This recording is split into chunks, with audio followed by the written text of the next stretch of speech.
evening, everybody, or morning, or afternoon, whatever you're watching. Welcome to another installment of Flyera, Gonna Flyer. We got a big roundtable for you guys tonight. Should be a good episode. Let me go a little bit left to right here. Let's start with the top left. I'm pointing the wrong way. My gracious co-host, Jamey Bascout, the seasoned veteran. Jamey, how you doing? Aloha. Aloha. Everything's going great, man. Mahalo. Preseason game. Flyers are playing well, so let's see what happens. Also coming back to us is Eric, a.k.a. Filibuster 10. Eric, how you doing tonight, bud? Oh, very good, Alex. It's glad to be here again and hoping for a great show. Awesome. Happy to have you again. Also, from the ONB Puck, Orange and Black Puck podcast, give them a follow at ONB Puck. We have our buddy Isaiah. Isaiah, how you doing tonight? How you doing? Thanks for having me on your show tonight. Happy to have you in general. You staying safe from the hurricane? Yeah. We didn't really. We were out of the path of it. Like we were talking about earlier. It looks like Georgia and North Carolina got hit harder than anybody. Well, glad you're staying safe, man. That's all that matters more than anything. And Appreciate then finally, we have our buddy Noah, a.k.a. at FHLYER24. Noah, how you doing tonight, buddy? I'm doing great. I'm happy to talk about some Flyers hockey with you guys, especially with a pretty exciting season coming up too, especially. I agree. You know what? We got a lot to talk about tonight. So let's get right into these. So we're going to lead off with the preseason games that we had happen. Flyers had 3 games since we last had an episode last Saturday. Games were against the Washington Capitals, win 6-2. Then they played the Montreal Canadiens. We didn't really use too much of that main guys. They got kind of smoked in that game, 5-0. And then 2 nights ago, they had a game against the New York Islanders, which in my opinion was probably the funnest of the 3 games. They won that game 2-0, where our Lord and Savior, Matvei Michkov, put on quite a show in that game, to put it lightly. So, Jamey, let me start with you. What's your take on the games? What stood out to you? What stood out is goaltending. I think the goaltending overall, with the exception for parts of the Washington game, has played very, very, very, very well, even better than what I thought. I thought Samuel Ersson would struggle a bit, and he didn't do any of that. And struggle, I mean, because he's rusty, trying to get his feet wet again and stuff. And as a number 1 netminder, it's a little different than it was the prior year coming in as a backup. So I think there was a little more pressure, and I thought that out of everyone, I thought he handled it very, very well. So I was, pretty happy with him. And E2 Makiniemi is, played well, and he was deserving of that contract, in the period of and a half, that he played. And Ivan Fedotov has played very well, as well. So the goaltending stood out for me. Another thing that's obviously stood out is Matvei Michkov. He's just playing, really well. I don't think that comes as a shock to anybody on how well he was able to adapt himself, during, preseason scrimmage, practically scrimmages and whatnot. Hockey's his niche. He loves the sport, and you can see it and sense it on the ice. So he's played very well. I think Travis Konechny is another one that, looks pretty good. But I like, on the defensive side of the puck, I like Jamie Drysdale, and how he's carried himself and skated and shown that, his injury might be a thing of the past. Flyers don't have a very good, success with their core surgery players. But I don't know. He looks like, you wouldn't even know that he had a procedure, with how well he's skated. So he's shown me some. Adam Jennings, is another I thought has played well. Rasmus Ristolainen. I think there's a lot to like. I think it's a lot, but I ain't going to take everyone's time. And another player that I wanted to mention, I don't think he gets enough clout right now, is Tyson Forster. I think he's like on the back burner there that people are forgetting.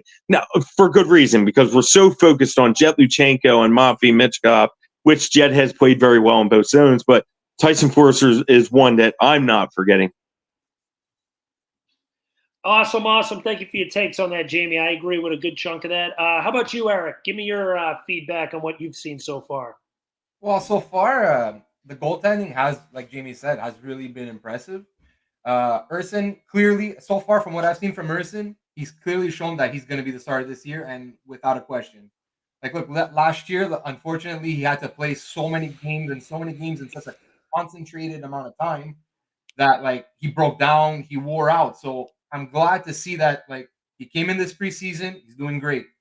Fedotov looks solid. Like some people, like when I was reading a lot or listening to a lot about like Fedotov's game from the one preseason game he played, people were saying, "Oh, he was looking look that great." Personally, I thought he looked perfectly fine. I thought he was solid, so that was promising to me. And Itu Makaniemi looked good as well. So at least now we know we have at least 3 goalies that if ever anything, like we have a guy that could come into the crease and won't be look lost.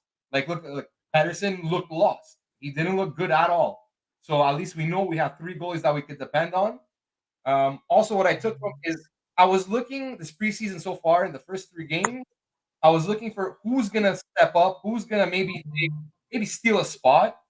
And unfortunately, I didn't really think there's anybody that stood out that could actually steal a spot. I thought Brink's spot might be up for grabs, but honestly, like Lixell looked good, but I would say not enough to possibly steal a spot. A little bit disappointed in Massimo Rizzo. I thought maybe I'd see a little bit more from him. Didn't really show me much. And McDonald, as much as he's hyped, like he's looked good, he's looked solid. Like there's nothing that really concerns me, but I thought he could be better. Like there was a couple times where I saw him in the corners and the boards where like he's such a big boy, he's supposed to be physical and like he lost the battle. So it was a little concerning, but it's gonna come with time. It's gonna come with time. And Luchanko looked good.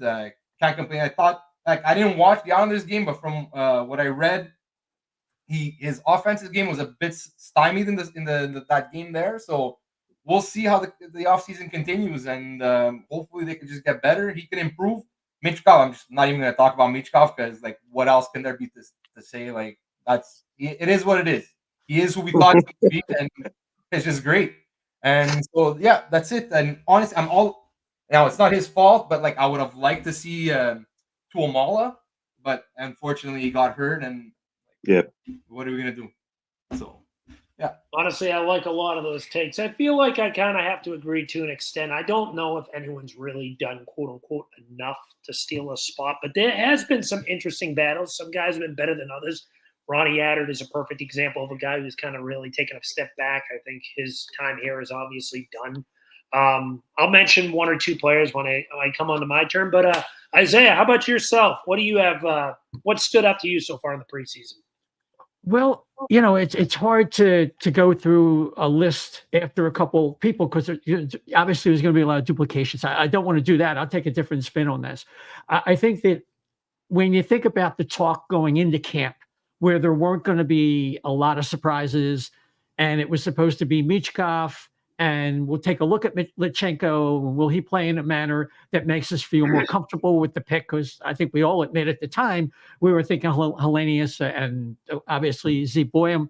So I think what's happened as a result is we've been kind of had a sigh of relief with Michkov looking like the real thing. We all understand that it's just an exhibition game. And we can't get too exercised about what we see, because we know if you think back even just last year or the year before, we don't remember these games. So it's kind of like a hierarchy. First, we can't wait for any hockey. We look at the rookie game and okay, oh, great. Yeah, that's okay. Let's get into the exhibition games that are playing pros. Okay, so then we play a couple exhibition games and like, okay, this guy and that guy doesn't even belong on the team. Why are they wasting their time? So then they make the first couple cuts. And really what happens is I'm looking forward to October 11th. But I think there is still some drama to play out. There's still some things that could be factors. I think Luchanko has made it interesting until the Islander game, where he really didn't kind of stand out. And as someone who just was kind of youngish for his draft class to begin with, you would think, well, he's really going to have to push his way on the team by just overwhelming, keeping in mind what I just said about these being exhibition games, and you don't want irrational exuberance. I think you have to factor in the idea that Luchanko is a guy who has yet to be tapped into offensive skill sets. I think his puck management, I should scratch that, puck skills in terms of his passing, his actual shooting and things like that, just basics. He needs a little more work. And he just looks like the kind of player, well, he checks a lot of boxes from the professional coach's standpoint in terms of where he should be positionally, his speed, his strength on his skating, the way he battles in the corners. He gets it. He plays like a coach's son. But unlike a guy like Noah Cates, who actually is a coach's son, he has more talent, and he obviously has a higher ceiling. So what I'm looking for is for him to make a good impression in this camp, and then for him to go back. And then you think about this time next year, you're almost like, pencil this guy in, because you want him to dominate at the junior level, have that WJC experience, and then he's getting that BMOC feeling, like he's ready, and I think he'll really benefit from that. That, and also the drama that comes up with with Kolosov coming, which we're going to talk about just momentarily. I won't get too far into that. I would say one thing about McDonald. I think we got to pump the brakes, and I think we all kind of have a sense that he was talked up a lot because Keith Jones has this thing for big, tough, hard to play against defensemen. But there's, he may physically be mature, but he doesn't really have a lot of hockey experience at a high level. Okay, so yeah, he's a big guy and he's got muscles. That's great. That's good. It's good to check off the boxes, but there's no substitute for experience playing pros and going through that grind. And I think what's going to happen over time is Hunter McDonald may be an NHL player, but we might have to wait a couple years. And I think that's okay. He's a third pairing defenseman. He's not going to go higher than that, in my estimation.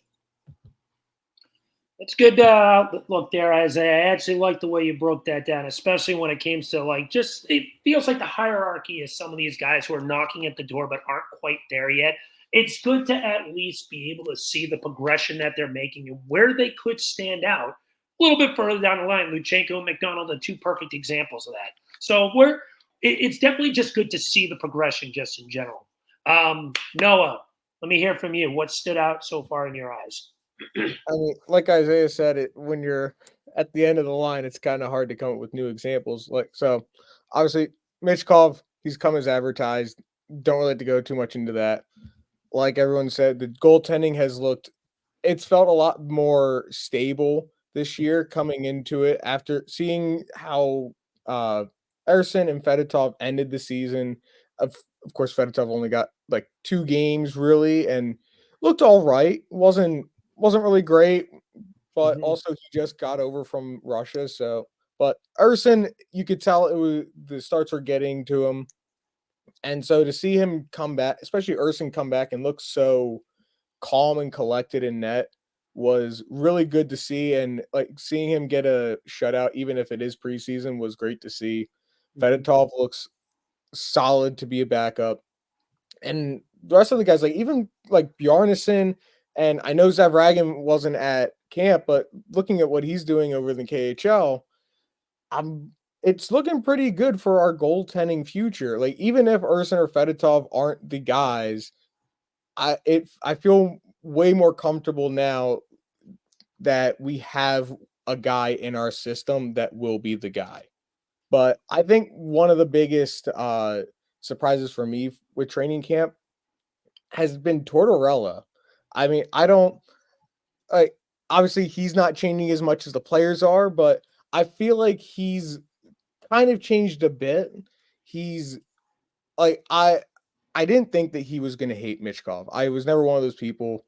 I always thought that Tortorella would love Michkov's obvious passion and love for the game, which, I mean, we've seen Tortorella already talk about that. So, but I was very surprised to see his deploying Jett Luchanko as much as he has. And, and it goes back to Isaiah talking about how these guys have really improved. They've stepped up what we expected from them. A lot of us, even if we were warming up to the Luchanko pick, heading into training camp, I don't think many of us were expecting him to make it this far or look this close to making the team. To be having this conversation this close to the season beginning feels like something I would not have imagined. So, and I'm so happy to see that. I'm also, like Isaiah said, I'm very happy to see Kolosov over here. Obviously more of that later on. And I do also want to bring up Tyson Forster. He had last year, his rookie season, a lot coming into it.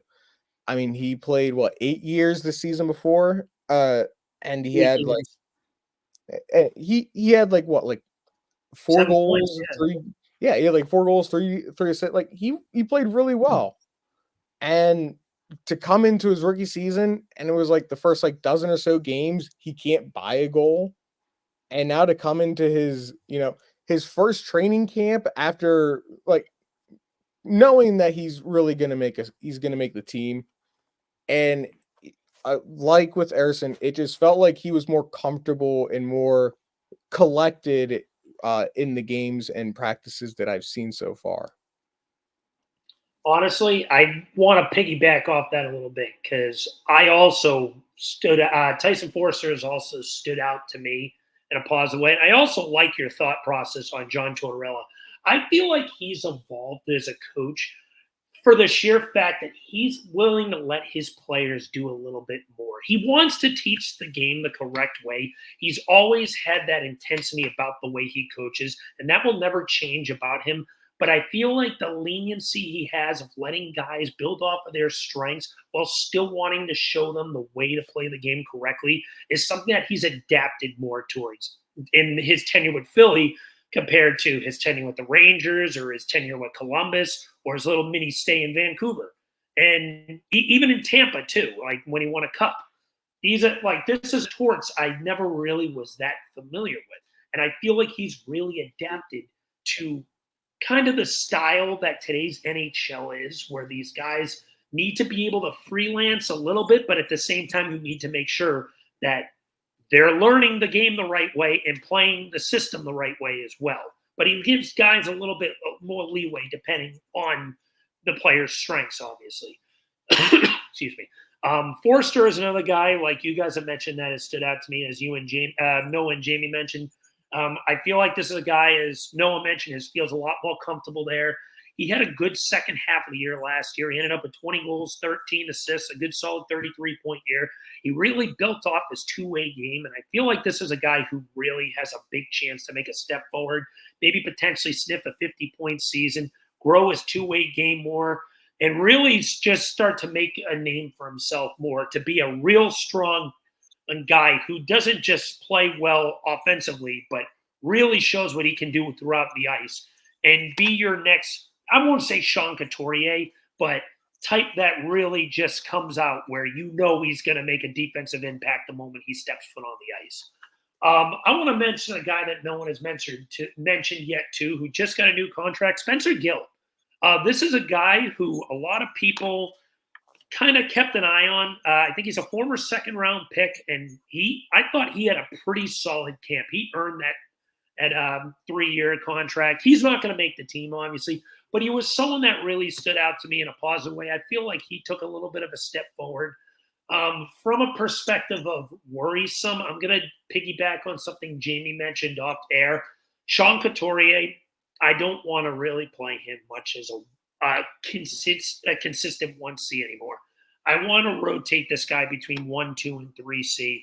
Probably more 2C. I feel like you can still maybe get him as a okay 2C, but he should not be sniffing consistent 1C numbers anymore. I think Morgan Frost is the guy you have to at least put there, even if it's for the time being. I don't think this team has a true 1C, as we mentioned off air, but it's at least someone that I feel like that, which will lead me to Morgan Frost, so that someone who I feel like that can really develop Matvei Michkov's game the best, because he's a really strong play creator. He's someone that can really drive the play, enter the offensive zone, and really break things out. I put out a tweet a couple of days ago. Imagine a 3-on-3 line of Matvei Michkov, Morgan Frost, and Jamey Drysdale. That could be magic on the ice when these guys really start to build chemistry. Those three guys, I feel like, have the ability more than anyone on this team to create plays out of nothing. And one guy I'm also watching too that I feel like has really taken he already has, but taken a true leadership role of being like, I know that I'm going to be here a long time. I need to take another step forward in my game, truly, is Travis Konecny. I feel like it could be a cop-out answer, but I feel like he knows what he is expected from him this year. And one thing that I liked, especially in that Islanders game, I feel like he was hyping up Michkov a lot. When Matvei had a play where I think he missed that one tee that he was fed from. I don't know who it was. I think it was Morgan Frost that sent him that pass where he kind of shot a little left of the net, and the goalie ended up making the save. He kind of pulled him over the bench when he was frustrated. He was like, "Listen, it happens. Like this is gonna happen in the NHL." But I could mention Matvei. I'll end it with Jett Luchanko. I want to piggyback a little bit from what Isaiah said. It's a guy who really showcases his speed, but definitely still needs to produce a little more offensively. We'll get a little more into roster predictions at the end, but this is someone that Islanders game, he wasn't good. He was fine. He didn't really seem like he was out of place, but he didn't really stand out that much in a positive way either. It just seems like someone who could use a little more marinating. But yeah, anyway, before we move on, does anyone else have anything to add before we move on to the Kolosov part? I guess one thing, it's not fully on topic, but like for me, when we were first seeing all this stuff in with Luchanko and Michkov around the prospect camp, and then how well they played in the prospect game, that first prospect game together. And then, like you said, when Luchanko was away from Michkov, he wasn't as noticeable. He wasn't a detriment at all, but he wasn't like blowing it away. But then Morgan Frost is looking more and more like that. And so I get my whole, I've been trying to wrap my head around how much of it is the chemistry between Matvei Michkov and Luchanko and Frost, and how much of it is really just Matvei Michkov being a player who, elevates other players. Like a player like Sidney Crosby, who when you put a random AHL guy on his line who was mopping the floors at Walmart 2 weeks ago, feels like that guy's going to score 60 goals.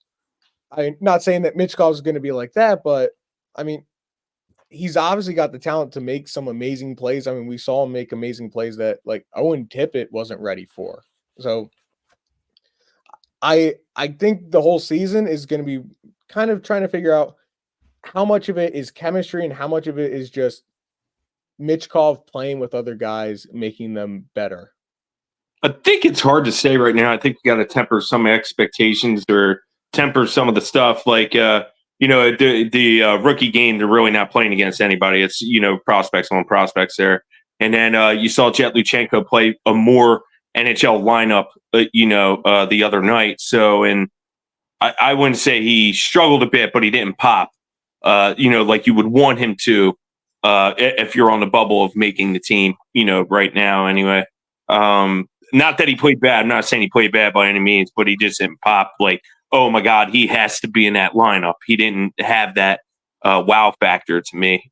So I think I think Michkov, as we're going to find out, I think you hit the nail on the head there, that he's definitely going to elevate the player of, say Morgan Frost, or whoever, his line mates are. I think he's going to bring some elevation to their play.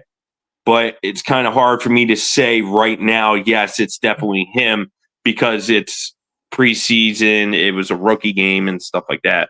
That's just where I'm at on it. I'm trying to temper my expectations right now. Oh, I think we all are, because there's the part of me that's like, Matvei Michkov is going to get us the cup this year. He's kind of falling down broad.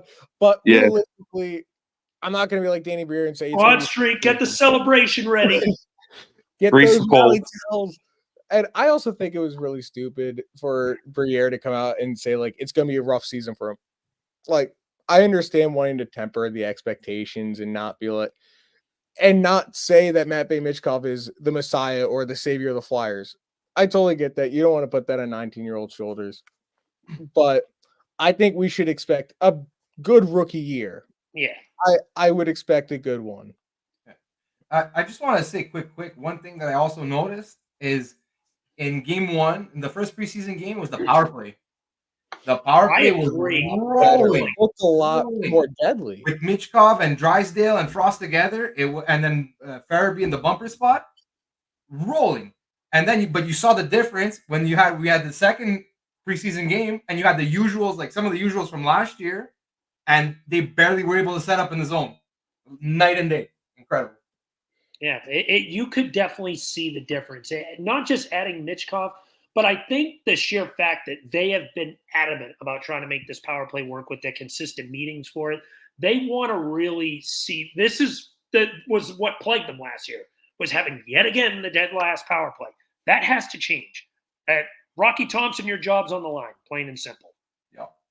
Well, I think part of it also is that in Michkov, you have someone who understands space on the ice, and both like assists in Washington were good examples of that. The backhand pass behind the net to Frost, which he converted, which most of our guys couldn't even see that play. And then the great pass to Farabee cutting down the slot, which Frost ended up putting in a rebound. And it was just to be able to saucer the pass right into the slot into that open area. And like somebody else said, that what he does best is he puts the pass where the player is going to be. He doesn't wait until the player is there. It's sort of like a quarterback throwing a guy open, and that's what Michkov does too.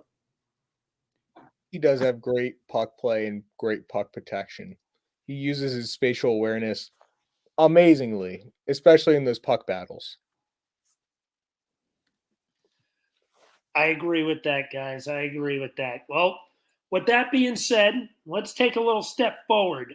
We got quite a surprising news twist earlier this week.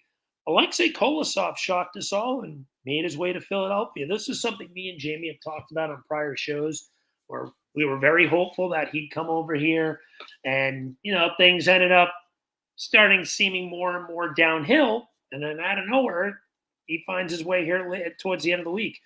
I'm elated for this. Let's reverse the order this time. I'll lead off, and then we'll go vice versa here. But so I'm elated for this. And one of my consistent things that I always rant about is a 4-letter quotation, ABDG.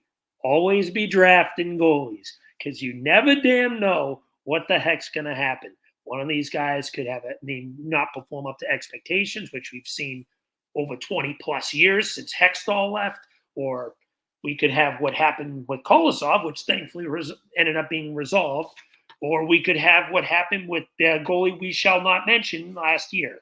But any dang way, I am very elated that Kolosov is here. It brings competition. It seems like that he's willing, that the Flyers have kind of made a little bit of a handshake agreement that we're going to try to get you into the NHL once proven, but we're also going to see if we can open up the KHL route if things don't work out in the AHL. And I'm glad they're going to start with the AHL. That's what needs to happen at first.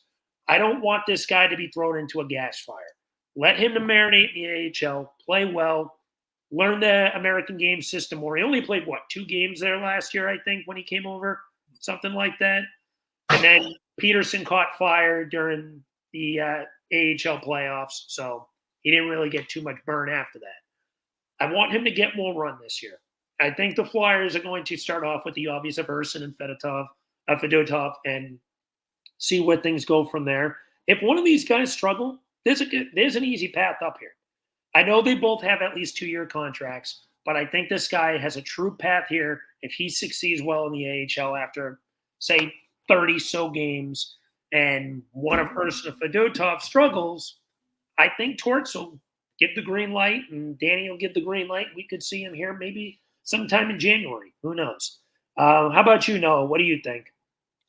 I was also so excited to see him coming back. It was, I mean, I'm sure it was a huge surprise to everyone to see that tweet saying that he was en route.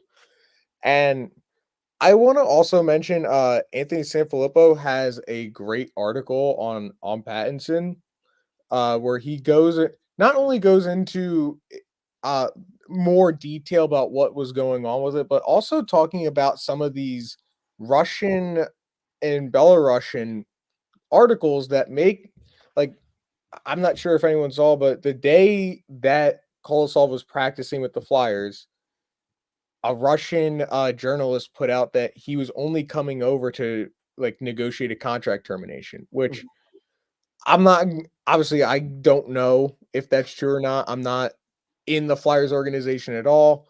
but I'm going to assume a 22-year-old kid who doesn't know English as well as he could and is coming over here by himself is going to go in and negotiate a contract termination all by himself, all while playing at that same time and practicing.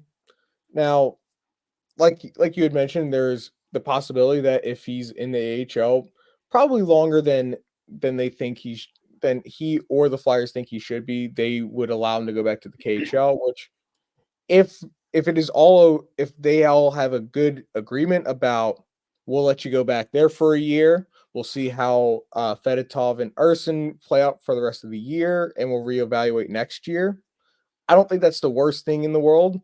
I do fully. I mean, the KHL is the second best league in the world. Mhm. It's hard to say that letting him go against better competition is a bad thing, but obviously having him here in North America is better.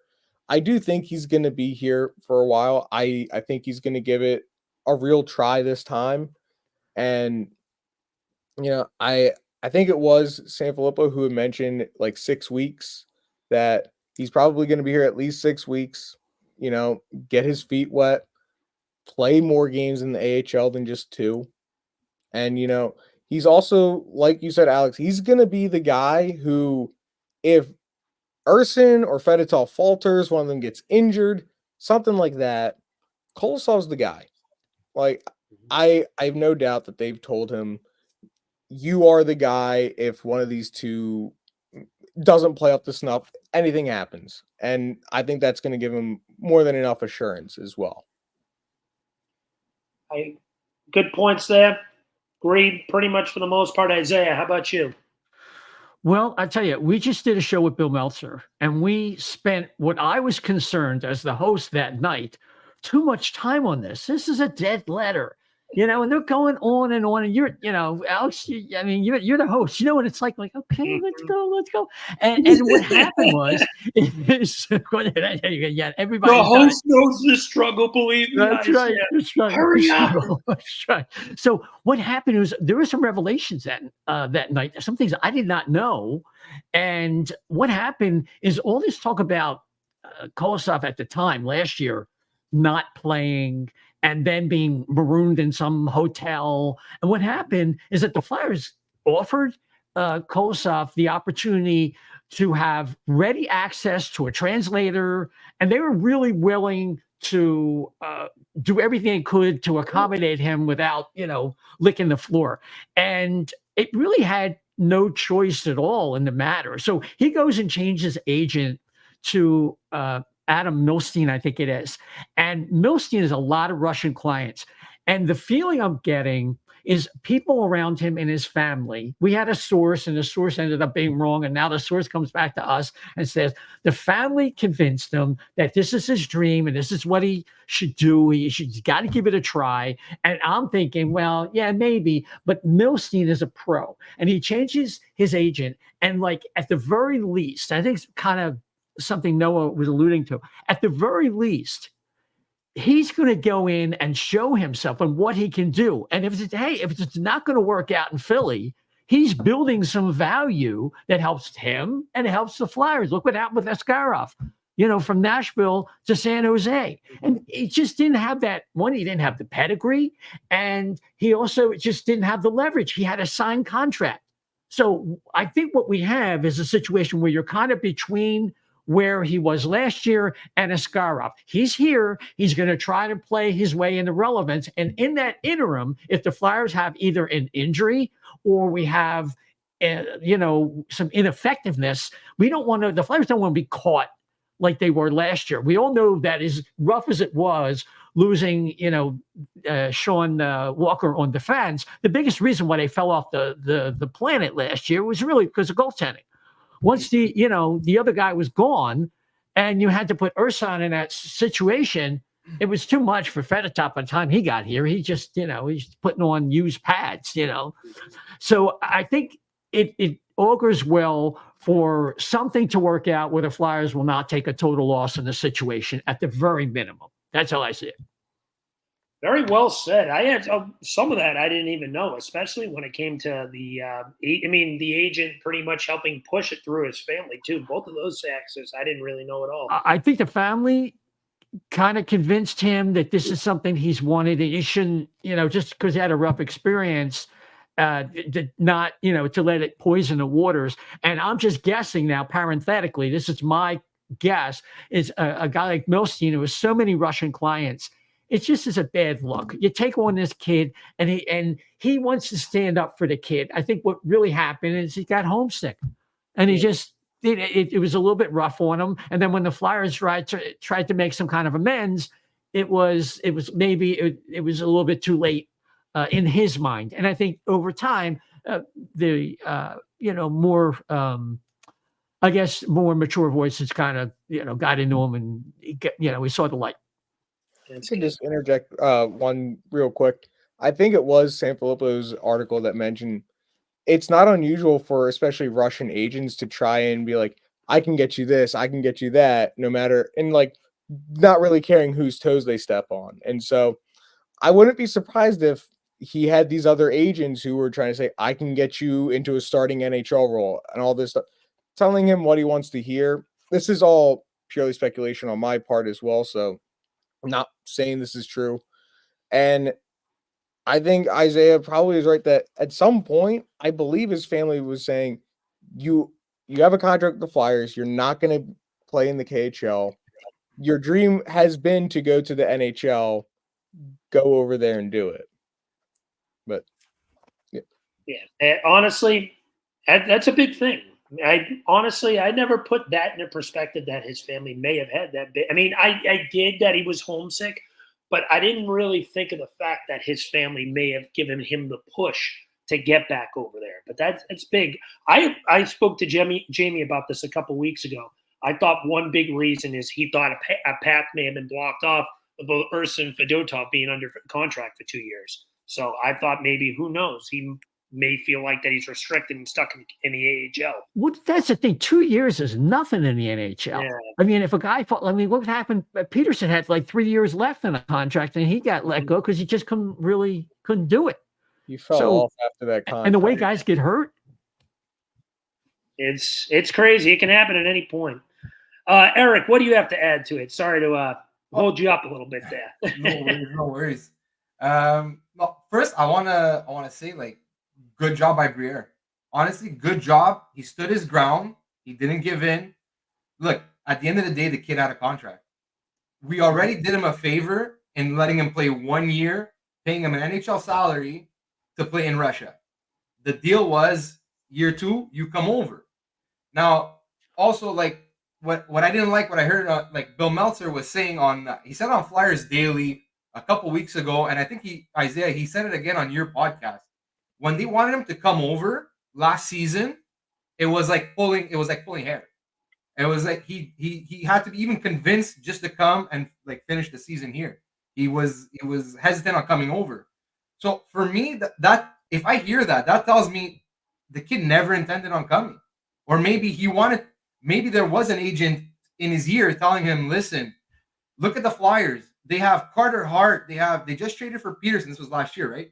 Traded for Peterson. They have Sandstrom. They still have the Fedotov situation. Look, buddy, you might be here for like 2-3 years. Like they might just loan you for 2. And maybe he got that in his head. And then when everything, obviously shit hit the wall, Carter Hart gets charged. Sanderson, he's not an NHL goalie. Peterson is not an NHL goalie. So like now he has to come. Like, you're in our plans. You're one of the goalies of the future. We want to see what we have against NHL or AHL talent. We need to see you in North America.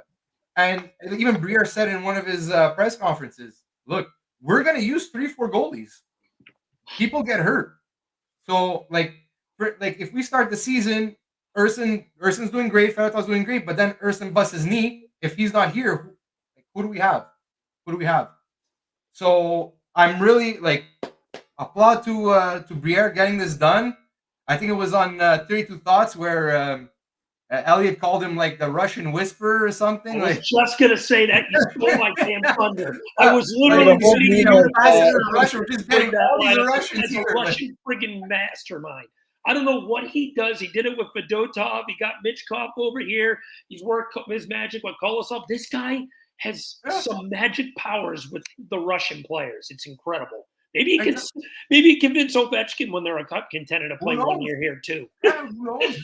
I don't know, but yeah, no. Look, I'm glad he's here because, look, we signed Etu Makaniemi.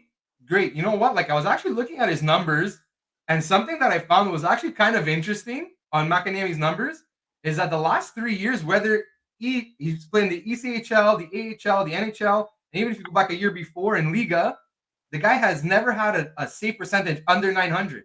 Mm-hmm. So you know what? Like, maybe we might have something in this guy, and it's great. So, like, I think our goaltending is stable. I'm happy Kolosov is here. We'll see what we have. He'll probably get in a preseason game. Obviously not. Maybe I think Monday night is our next one, I think, after this. So who knows? Maybe you'll see some action, and we'll see what we got. And hopefully, look, I think he's going to go to Allentown. I'm pretty sure. And look, get some starts. Prove yourself. And look, if he looks better than Fedotov, what's stopping us from calling him up? And like, if Fedotov really does struggle, like, personally, I don't like, if he's the best player available, like, ride 3 goalies, or you know what? If Fedotov's really looking bad, just waive Fedotov. So it's probably not going to happen, but you know, it's good that he's here, and I'm really happy, man. I'm really happy. Waiving Fedotov would be stunning after they did all that work just to get him here too. I don't know if we'll go down that route. No, I don't think so. Jamey, finish us off with the Kolosov saga. Well, I'm just going to add a few things that people. So the day of the rookie game, Lappy told us when I was there. He said that they tried to help him out as much as possible. He actually commended Garrett Wilson and a few other players for taking a leadership role, and he was asked to go to dinner many of times, and he just continued to say no. He didn't want to. He alienated himself from the rest of the pack. He was invited to many different things, activities and stuff, and he continued to say no. You can't help a person if they don't want to be helped, and that's to piggyback off of what Isaiah and Eric just said with him not, didn't want to necessarily come over even for that month. And, Danny Briere admitted, himself, if he could probably go back into time, he probably wouldn't have brought him over, for that month. He realized, not in so many words, not in those exact words, but you get the sense of where he was going with that. He realized, hey, I made a mistake. I wanted to try to get him acclimated here, and he thought bringing him over, even if it was just for a month, would help out, and it backfired. So that goes into play. But my biggest thing with Alexei coming over, because you and I have left it open for him coming over anyway. We didn't, necessarily shit on him. Excuse my language, but and stuff like that. But my one thing that I'm happy about is that at least for now, it doesn't set the rebuild back. When you lose a Cutter Gauthier and you lose Alexei Kolosov, who arguably, in my opinion, was the number 2 prospect, so you lost your number 1 and number 2 temporarily. That sets a rebuild back for any team. And to me, that set it back another year to 2 years, just because of, obvious reasons. So I'm happy he's here because it doesn't set the rebuild back. So whether that's 6 months, whether that's 6 weeks, whether that's 2 months, whether that's 3 months, whether that's 4 months, whether that's 5 months, however long, to be honest with you, he had no leverage in the trade anyway. So he had no other choice but to come over here. Mm-hmm. And another thing that I was happy about was Danny Briere sticking to his guns anyway, because I'm tired of seeing football players dictate their contract. That's ruining the sport, in my opinion, and that's what's turning me off the football. And I thought it was happening here in hockey. Hey, I'm not coming unless. I'm not signing unless. I'm sick and tired of athletes dictating stuff when they're already under contract. You sign the contract, play. That's how I am. So those are my little spins on the situation there. But I always, when I saw him in his Phantoms and in Flyer gear, I really thought that there was a chance, at least of a shot, for him to come over, because I don't think it would be daunting, that equipment, even if it is practice, and that was a month before he actually came. I don't think it would be daunting, that equipment, if there wasn't a sheer possibility of you coming over. And just to piggyback one thing off that you said, where these guys are starting to dictate their own pass. I mean, we've been seeing it quite a bit over 2024. It started with Cutter Gauthier. Obviously, that fraud ends up making his way over to Anaheim. Rudder McGorty, he ends up just randomly saying, "Yeah, it doesn't feel right here in Winnipeg. I want out." That was one of the strangest things I've ever seen. Not to go too off topic, but he ends up finding his way to Pittsburgh. And then I thought we were going to have another episode here with Kolosov. I am 100% with Jamey there. I really hope this doesn't become an epidemic where these guys just really start pushing their way to teams or off of teams they don't want to be on or teams that they do want to be on. I wouldn't say it reminds me of the NFL. I think it reminds me more of the NBA, where these guys are just like super teams and crap like that. I think that's one thing that the NHLPA should step in and do for NCAA players. I don't think it's right for NCAA players. You know, they play, you know, whether it's 1 to 4 years or whatever, and say, "Hey, I'm not signing with you." I don't think they should be able to dictate what team. That's like an Eli Manning all over again, right? Eli Manning said, I'm not playing for the Chargers, and where'd he go? He went to the Giants. You know what I mean? So I get the sense of that, and it irritates me every single time it happens. You know, if you can't, in the way of Kolosov and what we're talking about, if you see a blockage, oh well, be better than them. Outplay Ivan. Outplay Ivan, and then you might get the spot. But with you not coming over at all, you can't outplay anything. So I'm happy with what Isaiah said in terms of his family pushing him and say, "Hey, the door isn't shut here yet." You know, because anything, like you said, we've seen 8 different goaltenders, you know, in a singular season, you know, for the Flyers. For some reason, the goaltending situation is always a weird one. You know, every time you think, "Oh man, it can't get any weirder," it gets even weirder. So that's just their niche in terms of goalies. So, you know, hey, maybe he plays. You know, I just got to thinking maybe they will carry 3 goalies, you know, because they got that 5-game swing there. And, you know, with being all the way out west, who knows? Maybe he does make the roster. But with him being here now, there's a clear understanding. Hey, you have a shot. With him not being here, there's no shot at all. Yeah. So, yeah, I'm going to have to drop off real quick to handle. I'm going to put my son to sleep. I just want to let you know. Jamey, it was good having you, buddy. I appreciate you stepping on. I'm going to try coming back in. Yeah, if you can, awesome. If not, not a biggie. Before anything else, does anyone have anything else to add? Isaiah, looks like you do. Just one thing. I'm just glad the narrative that came out of Gauthier, and then, you know, adding Kolosov into the bargain was starting to be kind of like a thing we were talking about, like the Flyers are becoming an organization that may not be desirable. And like that whole thing, each individual situation was different. And I'm just glad that Kolosov showing up kind of breaks the momentum toward that narrative, because I thought that was a kind of like a negative thing. And it didn't really have a firm basis quite yet. Maybe it might have had it going on, but for now, I think we can put that to bed. Yeah, you can at least write Gauthier off as a one-off. If it happened with Kolosov, even though it was 2 complete separate instances of 2 players playing in 2 different parts of the world, it would have maybe left the black mark, as stated prior, that maybe this organization isn't where players want to be right now. No, that's a great point by Isaiah, because, you know, next year they're going to have money to spend, or maybe not like tons of money as we thought, because there's some significant RFAs that have to be re-signed. You know, so it's not going to be as much as, you know, say, I don't know what Noah, I'm just using what Noah thought, you know, or Isaiah thought, or even I thought, you know what I mean? So like, you know, or Eric thought. So I think that he makes a very good point there. You don't want that to even, you know, be a dark cloud hanging over the organization. Oh, how bad is it? They lost 2 arguably, we'll just say 2 prospects within the top 5. You know, in a single calendar year.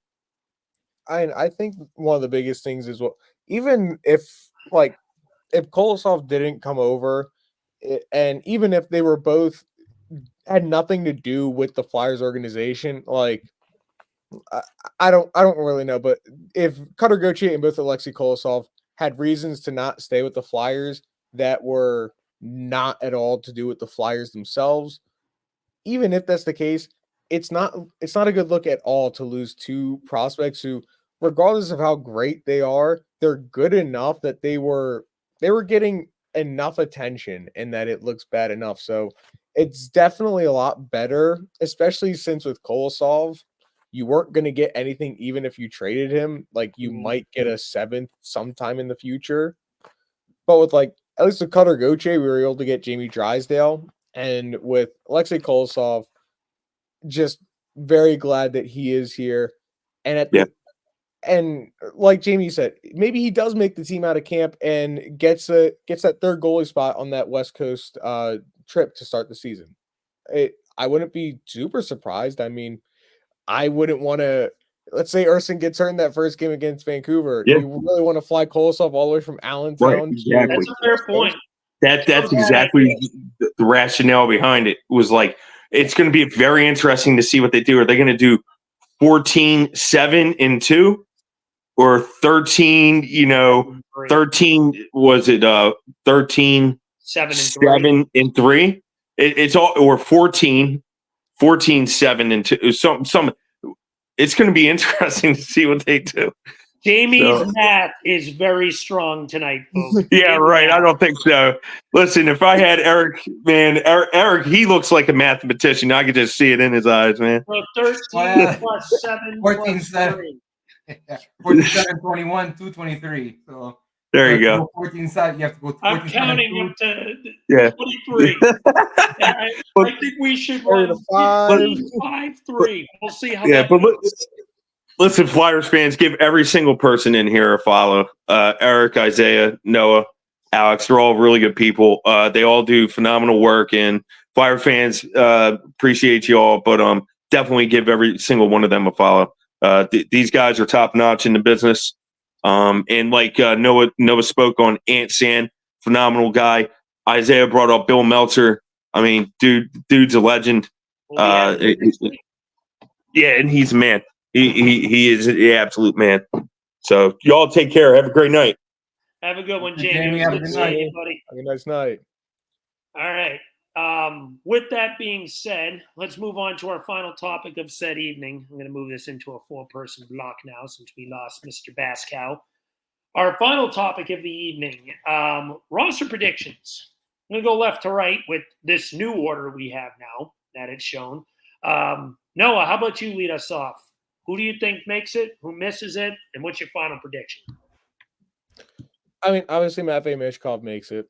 I would hope so. I mean, he's going to take Cam Atkinson's place, not on the fourth line, but like as a right winger. You see, after that, my biggest question is really Luchanko. Mm-hmm. Luchanko, I'm not sure that he makes the team, but I could see him making it. And I think if he makes it, then I feel like Brink's the guy who maybe doesn't make the team, but I don't know. It feels really hard to put anyone else into that forward core besides Michkov because they didn't change it. And I mean that's the same thing with defense. Ginnings looked really good. He's also gotten some good looks as well. Maybe he makes the team. I'm not sure. Our defense is also pretty log jammed. It's pretty much locked in the same as last season, especially with Risto coming back as well. So outside of Michkov, it's really hard to say anyone makes the team outside of Luchanko and maybe Jennings. How about you, Eric? Well, okay, so we have the obvious, like let's say I'm just gonna put out some lines, not set in stone, but like so you have Forrester, Coots, TK, let's say, right? Tippett, Frost, Michkov. Then after, I think top 6 is locked in, right? Mm-hmm. So then you have Farabee and Brink are going to be your wings on the third line, let's say. Scary. And like Noah said, I don't know about Luchanko. I really don't. Personally, I would send him back. I would even not even give him the 9 games. Listen, go back, work on the offensive part of your game, dominate, and we'll come back next training camp. And look, he's probably going to make the camp. He's probably going to make the team next year. Oh, Right now, I think there's too much of a logjam because if he makes the team, okay, so now you're gonna have to carry 14 forwards, which I think they're gonna do anyway. But like I don't know if they'll probably waive Lixell because I think he's gonna be probably the 13th and the 14th is gonna be Delorier. But if you keep Luchanko, now you gotta waive one of the two. You gotta waive Lixell or you gotta waive Delorier. Call me crazy. I think they might actually waive Delorier if they keep Luchanko. And only because look with his contract at 1.75 million, it's a lot. So I don't know if there's a team that's going to take that on just for a fighter. So maybe they keep Luchanko, give him 9 games, waive Delorier. They don't have to send him down. Just keep him around with the team. Give Luchanko his 9 games, and then we'll see from there. But personally, like I said, I would not keep Luchanko here. I would send him back. And honestly, if I was Danny Briere, I'd be on the phone with one of the Hunter brothers in London and be like, hey, you want to maybe trade for this kid? Like maybe go play with Denver Barkey and Oliver Bonk for a season. Go to a contender. Why not? Let's see what happens. Like that's an outside the box. Honestly, So I would love that. That'd be that would be great. so cool. Honestly, I think that would be great. As for the defense, I think it's pretty much set in stone. I think Andre's going to be sent back. I think they're going to go Zamula Risto as the third pair and have Johnson as the 7 because I think they're going to carry 14 forwards. I personally think Andre's just better served playing in the AHL, playing 22 minutes a night, 23, 24, whatever, and develop your game. And he's going to be the first call up. If someone gets hurt, he's coming up, and he's going to be that spare on defense. And I think goaltending. Like, listen, it's going to be Ursin and Fedotov unless Kolosov shows something in the next week or so. That's going to be your tandem. I don't think they're going to carry 3 goalies. I think they're going to send Kolosov down, have him get the majority of the starts. And probably, listen, Peter Pedersen is probably going to be your third goalie in the AHL. That's how I see it. Isaiah, how about yourself? You're muted, bud. Hold on a minute. That's rule number 1. Yeah, I get a demerit for that. It's very difficult for me to disagree with anything I heard. I mean, I agree. I don't think they're going to keep Luchanko. I don't think they're going to have a third goalie. I think they Kolosov, what they went through, they want him to go to the AHL and get used to the North American game. Let him get going a little bit. Unless if we see Kolosov on the trip, the West Coast the West Coast trip, then they're concerned that maybe somebody's a little banged up. Other than that, if both their goalies are healthy, then I think they have a choice between somebody like Lixell or Delorier. But I don't. The other mitigating factor is like the very unlikely possibility they could get a settlement with the Johansson thing earlier than they thought, and that could maybe give them more options. But barring that, which I don't think is likely, that's going to drag out a little bit. I think, I would agree that more or less is a representation of what's going to go down. Unless there's some kind of trade to clear a spot because they have an extra defenseman. And the only other thing I would mention is that Ginning, they seem to like Ginning, but Ginning is a one-trick pony. And if he doesn't do that one trick really well, it can be a tough watch because he doesn't have really good recovery speed. And it's one of the things they let go of Adder. Adder definitely has a bigger toolbox, but just doesn't think the game as well. Ginning tries to do less, and he's better in that regard. He tries to stay within himself because he's a more mature guy who knows he doesn't have a lot of tools to work with. So that's a choice right there. But I don't see them.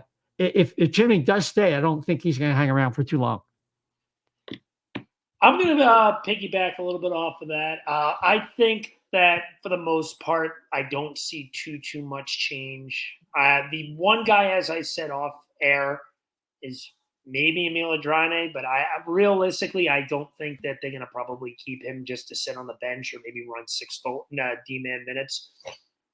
If I had to go lines and run some off the top of my head, I'd go Tippett, Coots, TK, Forster, Frost, Michkov, Farabee, Lawton, Brink, Cates, Paling, Hathaway, and then Delorier would be your 13th forward. If you keep a 14th, it could be a few names you could go with, but I'm more really going 13, 8, 2. So then I'd probably say maybe for defense go Sandy York, Drysdale Sealer, Risto, and Zamula, and then maybe keep, say, obviously have Eric Johnson be your 7th defense. Maybe if you want to try Hunter McDonald as your 8th, who knows? I don't know how I'd feel with that. And then obviously run Urson and Fedotov.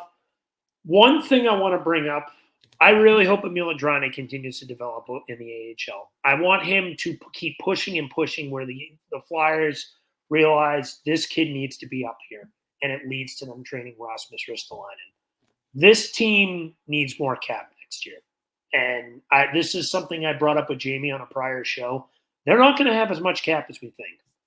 I think they have right now about 20, 21 mil is the rough estimation. I might be off on that, but they have Tyson Forster to sign, Morgan Frost, Cam York. Konechny's taken care of, so you don't have to worry about that anymore. And there's one more name that I think I'm blanking on. I think Cates needs a new contract. No, Cates. That's who it is. So he won't get too much, but York is going to be a big one, and I think Tyson Forster is going to be a relatively significant one. It's hit or miss really with Morgan Frost. It depends really how he does this year, but they're really. I definitely think they need to find a way to make some cap one way or another. I think Rasmus Ristolainen would be the most likely domino to fall in that retrospect, and I think a good way to really push that is hopefully one of your AHL guys push for a spot, whether it's McDonald, whether it's Adrane, Adam Ginning. There's some possibilities there. I'm a big Emil Adrane fan. I want to see this kid get in the NHL sooner rather than later and succeed. I don't know if he's ready right now, but I think at some point this year he could be. But yeah, anyone have any leftover thoughts before we wrap everything up here? I was the only one who didn't mention Andre at all, and I want to clarify. It's not that I don't think that he's good. I don't like him at all because I do love Andre, and I hope that he makes the team soon. Mm-hmm. I don't think they want to play him on the third line, on the third pairing necessarily. And I think that they would like to try and get him some more top 4 minutes. A guy like Ginning, I think they would be fine having him on the third pairing, which is why I brought him up more than Andre. Right. So I definitely think, like, especially if someone like Nick Sealer were to get hurt, you can slot Andre in right there. And I think that would be, especially if he's doing really well in the AHL this year, like he was last year.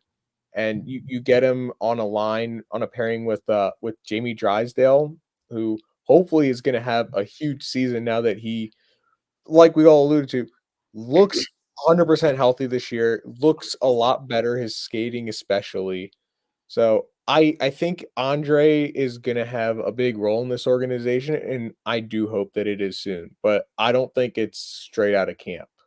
I tend to agree with that. And when, as you mentioned, Jamey Drysdale, I am really looking forward to seeing him quarterback that power play. They haven't had a guy with the potential he has in the power play since Shane Gostisbehere. And I think his ceiling might even be higher than that. I really want to see this kid succeed. He has so much untapped potential. He's only 22 years old. There's a reason he went number 6 overall back in 2020. Yeah.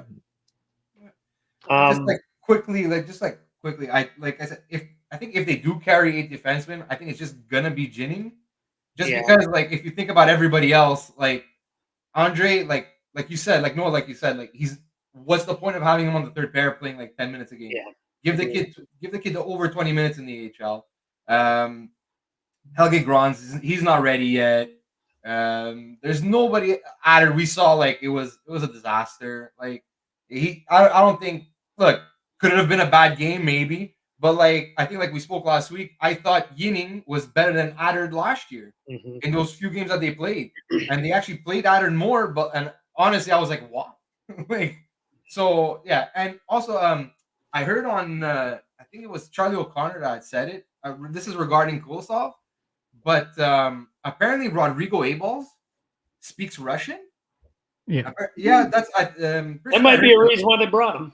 So honestly, like that might help. Like that's why Kolosov, why I think he'll probably start. Like he'll have like a professional best friend in the AHL. So, and I don't think they'll carry 3 goalies to start the season because I go worst case if someone does get hurt, Ursin or Fedotov or whatever, they could always do, and I'm pretty sure they could do this, but like an emergency call up and have like Bjornsson, because if I'm not mistaken, right, he plays in the WHL, so he's already in Western Canada. Yeah. So just have him suit up as the backup for one game if someone gets hurt. So that's always a possibility also. I don't know how. I'm not an expert on that, but I'm not sure how. I know you can bring a goalie up from juniors in but I think that's way more of a like last minute thing, like a bit like what they did with Giroux, like I think it was like his second season when they were like in Ottawa. Someone got hurt and they brought him as an emergency, and he played like 1 game in Ottawa, like 1 year. I think it was 2 games, but yeah, I know what you're saying. It was 1 or 2. Like it was someone got hurt on a road trip, and it's like, oh well, we got Giroux just like in the backyard over here. Let's just call him up, So I mean, you get a point because Bjornsson is signed, so technically, that's a fair you point. could do it. If he wasn't signed, that would be something different. But just something I'm seeing tonight, recording at a time when there is a game going on. I don't think there's any doubt that at least to start the season, Nick Deslauriers will definitely be in the lineup, at least as Michkov makes his way through the season, because the Bruins are trying to push him around. Sean Couturier had to fight tonight, so I think there's. As much as we'd like to move on from Nicky D, great guy, don't get me wrong, but I mean, they can't have that. And you don't want Sean Couturier or some of these other guys to do it, to have to stick up for him. And the other thing, one last thing I had in mind, injury's going to play a role too. Look what happened with Drew Doughty. He's month to month. I'm not saying Rasmus Ristolainen is going to replace Drew Doughty, but there could be some other injury, and maybe the Kings are like, we just Ristolainen in our system, we can think we'd get him on a second pairing, and then we'll patch up. We don't know, so there's still some things that could happen before training camp breaks and the season starts. Flyers are pretty damn good at weird injuries just popping up and then lasting way longer than we all thought they would. Never forget the year they had 8 goalies at one point. Oh my God. I still have PTSD from that. I think the worst thing was definitely 2021-22, starting it off with Ryan Ellis getting hurt and then never playing again. Who was Ryan Ellis? Hayes and Sean Couturier both get hurt. They come He's back. on Sports Talk Radio. That is the worst season. It felt like if anyone got hurt, you were never going to see the light of day ever again. I was so against trading for Ryan Ellis. I remember when the rumors started at the deadline, and like, if you follow hockey, you know who Ryan Ellis is, and this guy was never healthy. He's 30. He was like 30. We traded from him, he was 31, 32. And it's like, what do you think is going to happen? The thing is, if you look at that whole, I believe Ekholm was the big one, because I don't think a lot of people thought Ellis would be traded, but they thought they would trade a defenseman, and I was pretty high on Ekholm, who has looked amazing in Edmonton. Granted, we don't have anyone near, at least right now, that's at the level of McDavid or Draisaitl.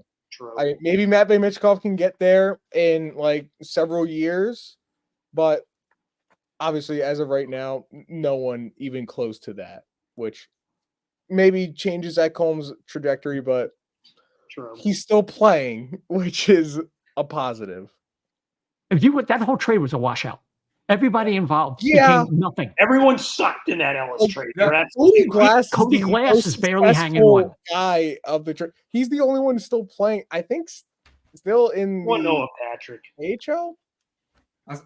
The winner of Patrick deserves better. I feel so bad for that kid. The winner was Poyle. Honestly, the GM of at the time of Nashville. Yeah. Like, if you think about it, he turned Weber. He turned Weber into P.K. Subban, then got rid of the Subban contract, and then was able to unload the Ryan Ellis contract on us for 6 years. So this, I don't know, like they must have like class again. Just God. It's like he knows like right when you're about to be done. I'm just glad he's not the GM anymore. Stop friggin' using that witchcraft. I don't know what it was that David Poyle did, but he talked to some dark magic, or his dad Bud did something, and because he was just a wizard as a GM. Oh, yeah. Well, I mean, he was like he would come off like Mr. Rogers, and then he trade you Ryan Ellis. You know. Yeah, he looks like he'd be like, "Oh, you want a cookie? Here's an injured defenseman who's never going to play for you ever." Like, All right. Does anyone else have anything to follow up before we wrap this up? Good. All right, everyone. Well, with that being said, thank you all for coming tonight. Noah, Eric, Isaiah, it was awesome to have all three of you. I will definitely be in contact in the future. I'd like to extend an invite to all three of you next week as well, when our good buddy Bill Meltzer shows up. It was supposed to be tonight, but unfortunately some scheduling issues ended up conflicting with that. But we have a good show with him coming up next week. So I'd love to have all three of you back again next week as well. But yeah, with that being said, thank you all for coming. Jamey as well. Mr. Baskow, my gracious co-host. Awesome to have you as well. And as always, everyone take care. Looking forward to another fantastic season. We got only one more show until the season finally begins. So with that being said, everyone keep your heads up, counting down the days, and let's go Flyers.